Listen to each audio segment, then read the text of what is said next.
Welcome back to the second segment of the show for today.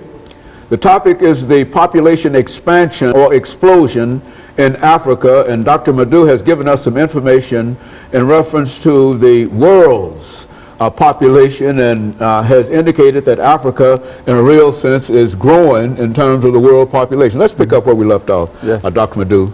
You know, the United Nations says that in 2050, 7 of the 20 most populous countries in the world will come from Africa. What is frightening about it is that there's a whole lot of leapfrogging in terms of population in African countries. Now, for example, Nigeria has 160 million people today. The United Nations says in 2050, Nigeria will be the 4th largest country in the world in terms of population, with a population of 389 million people. Currently, the United States has what? A little bit over 300 million. But in 2050, the United States will be 403 million people. So compare the gap, Nigeria, you know, right now, we are almost twice the size of Nigeria. But then come 2050, Nigeria will be almost close to the United States in population. And that's not far down the road either. That's correct, not far down the road. Currently, Brazil has more population than Nigeria. But in 2050, Nigeria will be over Brazil in terms of population. You know, so these are the frightening statistics. The Democratic Republic of the Congo today has 69 million people. In 2050, it will be the 10th largest country in the world in terms of population, with 148 million people. Ethiopia today has about 85 million people. In 2050, Ethiopia will be the 11th largest country in the world with 145 million people. Tanzania today has 41 million people. In 2050, Tanzania will have 139 million people as the 13th largest country in the world.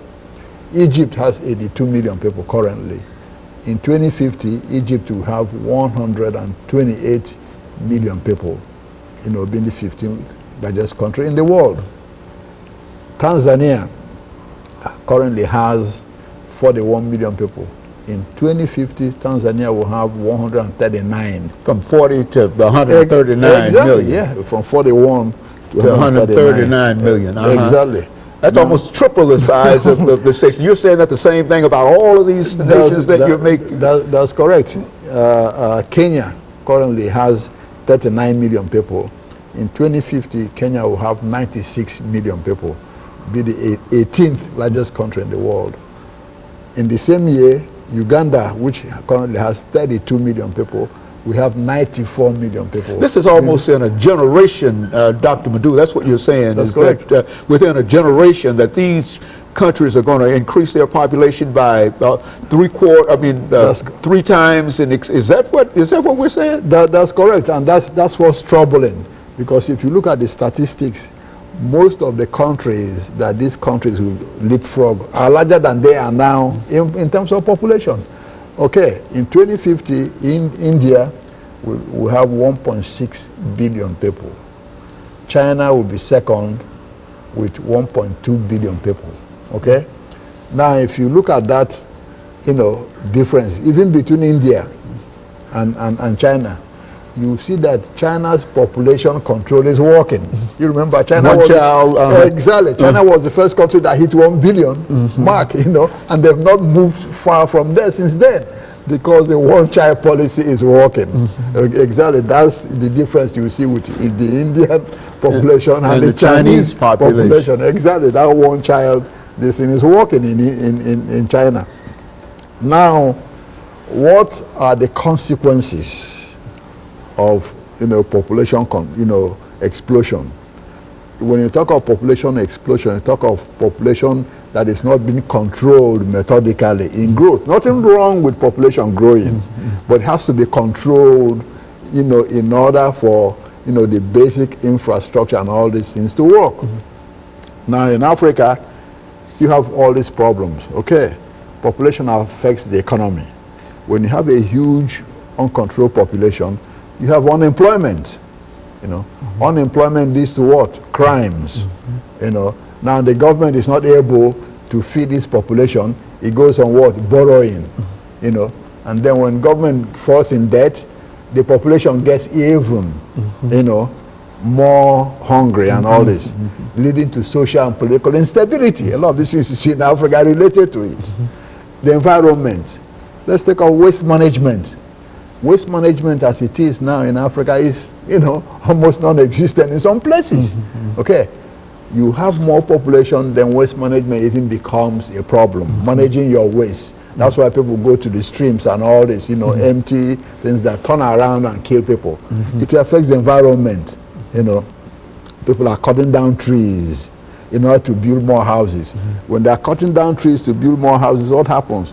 You have more pollution, you have more erosion, and then because people are cutting trees to build more houses, less farmlands. That leads to what? You know, hunger and all that.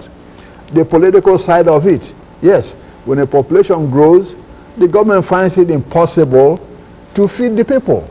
Basic infrastructures crumble, you know, water resources get dried up, electricity and all this have to be provided, you know. So there's social and political instability because of the growth of population. For example, some of the wars you've seen in Africa are wars over control of land and resources. Even in Rwanda and Burundi. Rwanda and Burundi are the two most densely populated countries in the world, okay? So there's always a constant, you know, fight over land. You see, over land. And that triggers what? A lot of, you know, insecurities, a lot of tensions, and you have all this, you know, people explode. So a lot of those problems we see in those countries, apart from the, you know, ethnic thing, is a, you know, a fight over the resources of the country.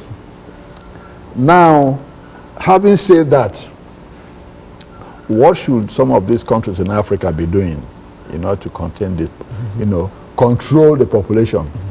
They can adopt the Chinese method, you know. One child. Yes, one child per family, or two children per family. Because right now, in comparison to the Western countries, where, you know, the average is about 1.9, you know, children, like they say. And then some in Asia is about 2 point some currently. In Africa, it's 5.5 or so. So the average African family, you know, is 4 or 5 children, 6 children. Okay, so that has to be controlled. One way of controlling that is making sure that people understand that having too many children could lead to a lot of consequences, poverty, you know, etc., etc. And of course, Dr. LMadu, we're getting ready for this second commercial break, after which we'll be back with our audience following this very, very short commercial break.